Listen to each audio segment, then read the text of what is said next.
প্রিয় দর্শক, কখনো কি আপনারা ভেবেছেন একটি সাধারণ লাঠি কিভাবে পরিণত হতে পারে ইতিহাসের এক মহান অলৌকিক শক্তির প্রতীকে? এমন একটি লাঠি যা শুধুমাত্র একটি দৈনন্দিন উপকরণ ছিল না, বরং আল্লাহর অসীম কুদরতের একটি মহান প্রদর্শনী হয়ে উঠেছিল। এটি এমন একটি ঘটনা যা শুধুমাত্র মুসা আলাইহিস সালামের জন্য নয়, বরং সমস্ত মানবতার জন্য একটি শিক্ষা হিসেবে আমাদের সামনে উঠে এসেছে। আজ আমরা জানব মুসা আলাইহিস সালামের লাঠির সেই অলৌকিক কাহিনী, যা সাহস, ঈমান এবং আল্লাহর উপর তাওয়াক্কুলের এক অনন্য উদাহরণ। এই কাহিনীতে আমরা দেখতে পাবো কিভাবে একটি সাধারণ বস্তু আল্লাহর অসীম শক্তির প্রতীক হয়ে উঠেছিল এবং এক জাতির মুক্তির পথ প্রদর্শন করেছিল। আসুন জেনে নিই মুসা আলাইহিস সালাম এর সেই বিস্ময়কর লাঠির কাহিনী, যা আজও আমাদের হৃদয়ে রেশ রেখে যায়। ফারাওয়ের শাসনাধীন মিশর ছিল এক অন্ধকার সময়। বনি ইসরায়েল জাতি ছিল অত্যাচারের শিকার। তারা শিকলবদ্ধ, নিঃস্ব, দিন ও দাসত্বের শৃঙ্খলে আবদ্ধ ছিল। ফারাও নিজেকে ঈশ্বর হিসেবে প্রতিষ্ঠিত করেছিল এবং তার রাজত্বে মানুষ ছিল কেবল তার খেলনা। অত্যাচারের এক পর্যায়ে ফারাও আদেশ দেয় যে বনি ইসরায়েলের সমস্ত ছেলে শিশু হত্যা করা হবে, যাতে তাদের মধ্যে কোনো শক্তিশালী পুরুষ না জন্মায়। এই পরিস্থিতিতে মুসা আলাইহিস সালাম এর মা যোকাবেদ তার সন্তানের জীবন রক্ষার জন্য এক অতুলনীয় পদক্ষেপ নেন। তিনি মুসাকে একটি ঝুড়িতে রেখে নীল নদে ভাসিয়ে দেন, আল্লাহর কাছে প্রার্থনা করে। তিনি জানতেন যে একমাত্র আল্লাহই তার সন্তানের জীবন রক্ষা করতে পারেন। আল্লাহর অসীম কুদরতে মুসা আলাইহিস সালাম এর ঝুড়িটি ফারাওয়ের প্রাসাদে পৌঁছে যায়, যেখানে ফারাওয়ের স্ত্রী আসিয়া তাকে খুঁজে বের করেন এবং তাকে দত্তক নিয়ে বড় করে তোলেন। এভাবেই মুসা আলাইহিস সালাম এর জীবন শুরু হয় এবং এটি ছিল আল্লাহর এক অমূল্য পরিকল্পনার প্রথম পাতা। ফারাও তাকে বড় করে তুললেন, কিন্তু মুসা আলাইহিস সালাম তার পরিচয় জানতেন না। কিন্তু আল্লাহর ইচ্ছায় মুসা আলাইহিস সালাম একদিন নিজেকে এবং তার জাতিকে মুক্তির পথ দেখাবেন। বছরগুলি দ্রুত চলে যায় এবং মুসা আলাইহিস সালাম বড় হয়ে মাদিয়ানে চলে যান। সেখানে তিনি শুয়াইব আলাইহিস সালাম এর সাথে জীবনযাপন শুরু করেন। একদিন যখন তিনি তার ভেড়াগুলো চড়াচ্ছিলেন, তিনি হঠাৎ এক আশ্চর্য আলোকরশ্মি দেখতে পান। এটি ছিল একটি আগুনের ঝড়, তবে এক অদ্ভুত বিষয় ছিল, আগুনের মধ্যে কোনো পুরানোর অবস্থা ছিল না। মুসা আলাইহিস সালাম সেই আলো দেখার জন্য এগিয়ে যান এবং এক মহান কণ্ঠ শুনতে পান, হে মুসা, আমি তোমার প্রভু আল্লাহ। আল্লাহ তাকে বলেন, তোমার হাতে যা আছে তা কি? মুসা আলাইহিস সালাম বললেন, এটি আমার লাঠি। আমি এর মাধ্যমে আমার ভেড়া চড়াই এবং এটি আমার অন্যান্য কাজেও সাহায্য করে। আল্লাহ তাকে বলেন, এই লাঠিটি ফেলে দাও। মুসা আলাইহিস সালাম নিঃসন্দেহে আল্লাহর নির্দেশ অনুসরণ করেন এবং লাঠিটি মাটিতে ফেলেন। ঠিক তখনই এক বিস্ময়কর ঘটনা ঘটে। লাঠিটি একটি বিশাল সাপের রূপে পরিণত হয়।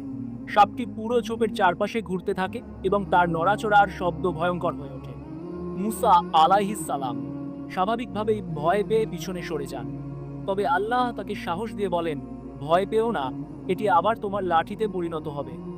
মুসা আলাইহিস সালাম আল্লাহর নির্দেশ অনুসরণ করেন এবং সাপটিকে ধরেন।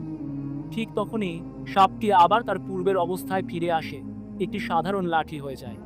এই অলৌকিক ঘটনা মুসা আলাইহিস সালাম এর জীবনে এক নতুন অধ্যায়ের সূচনা করেছিল, যেখানে তিনি বুঝতে পারেন যে লাঠি তার হাতে ছিল তা শুধু একটি দৈনন্দিন উপকরণ ছিল না, এটি ছিল আল্লাহর কুদরতের এক শক্তিশালী প্রতীক।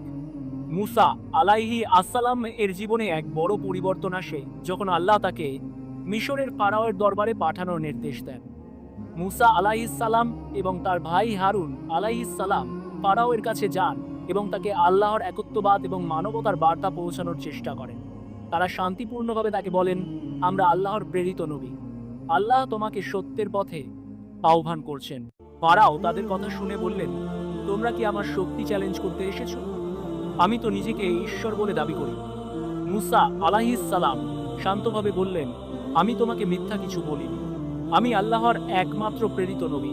আমি তোমাকে সত্যের পথ দেখাতে এসেছি। ফারাও তাদের চ্যালেঞ্জ করে বলেন, তোমরা যদি সত্যি নবী হও, তাহলে তোমাদের কাছে কোনো প্রমাণ থাকতে হবে। মুসা আলাইহিস সালাম তখন তার লাঠিটি মাটিতে ফেললেন। এটি মুহূর্তের মধ্যে এক বিশাল সাপে পরিণত হলো। সাপটি সারা দরবারে নড়াচড়া করতে শুরু করলো এবং ফারাও এবং তার জাদুকররা এতে অত্যন্ত বিস্মিত হয়ে গেল। তারা জানতো এটি কোনো সাধারণ জাদু নয়, বরং এক অলৌকিক ঘটনা।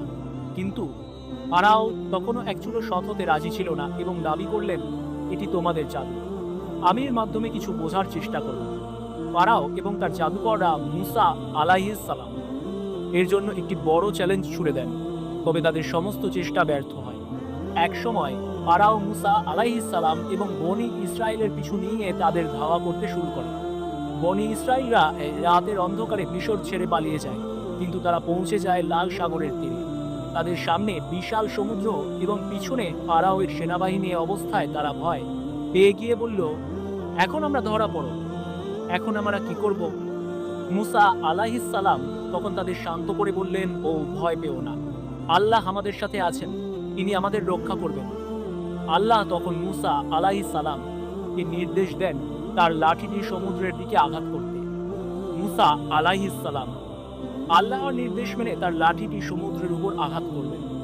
মুহূর্তের মধ্যে সমুদ্রের পানি দুটি বিশাল অংশে বিভক্ত হয়ে গেল।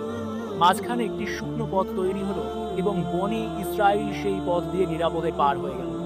ফারাও এবং তার সেনারা সেই পথ ধরেই তাদের ধাওয়া করতে গিয়ে সমুদ্রের পানিতে ডুবে মারা গেল।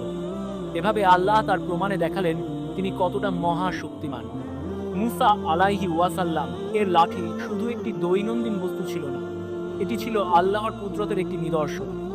এটি আমাদের শেখায়, যখন আল্লাহ আমাদের পাশে থাকেন তখন কোনো শক্তি আমাদের ক্ষতি করতে পারে না।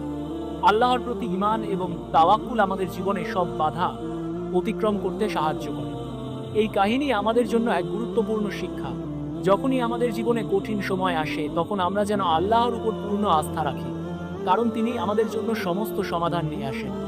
আল্লাহ আমাদের সকলকে সঠিক পথে চলার তৌফিক দিন, আমিন। এই কাহিনীর মাধ্যমে মুসা আলাইহিস সালাম এর সাহস, বিশ্বাস এবং আল্লাহর প্রতি নির্ভরশীলতার অসীম শক্তি প্রমাণিত হয়, যা আজও আমাদের হৃদয়ে রেশ রেখে যায়।